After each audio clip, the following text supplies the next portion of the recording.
Jailer record maker అయితే కూలీ record breaker అని ధీమాగా చెబుతున్నారు తలేవర్ ఫ్యాన్స్. ఆ రేంజ్ కలెక్షన్లను సునాయాసంగా ఎక్స్పెక్ట్ చేయొచ్చని చెబుతున్నారు. ప్రీ బుకింగ్స్ దూకుడు చూస్తుంటే ఆ మాట నిజమని అనిపిస్తుంది. కూలీ టికెట్ల బుకింగ్స్ చూసిన వాళ్ళందరూ ఇది కదా తలేవర్ మానియా అంటే అంటున్నారు. కూలీకి జస్ట్ తలేవర్ క్రేజ్ మాత్రమే కాదు, చాలా విషయాలు సపోర్ట్ చేస్తున్నాయి. లోకేష్ కనకరాజ్ మేకింగ్ మీదున్న క్రేజ్ కూడా ఆ రేంజ్ లో టికెట్లు తెగడానికి రీజన్ అవుతున్నాయి. నార్త్ నుంచి అమీర్ ఖాన్ సపోర్ట్ ఎలాగూ ఉంది. పూజా హెగ్డే స్పెషల్ అట్రాక్షన్ ని అంత తేలిగ్గా పక్కన పెట్టేలేం. బిజినెస్ కోసమే యాడ్ చేసిన పాట ఆమెది. శృతి హాసన్ అండ్ అదర్స్ సంగతి చెప్పనక్కర్లేదు. అన్నిటికీ మించి ముఖ్యంగా మనం మాట్లాడుకోవాల్సింది నాగార్జున విలని. అక్కినేని అందగాడు విలన్ గా ఎలా ఉంటాడో చూడ్డానికి రెడీ అవుతున్నారు ఫ్యాన్స్. ఇలాంటి పాయింట్స్ వార్ 2లో ఉన్నాయి.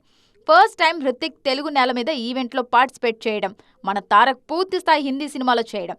ఇద్దరు హీరోలే, ఇద్దరు పర్ఫార్మర్లే, ఇద్దరు డాన్సర్లే. సినిమాలో సూపర్ డూపర్ కథ ఉంది. అంతకు మించిన సర్ప్రైజ్ ఎలిమెంట్స్ ఉన్నాయి. ఇన్ని ఉన్నా కూలీ దూకుడుతో పోలిస్తే వార్ 2 కాస్త స్లోగా ఉందన్న మాట ఫ్యాన్స్ ని కాస్త కలవరపెడుతోంది. అన్ని చోట్ల పూర్తి స్థాయిలో బుకింగ్స్ ఓపెన్ కాలేదు.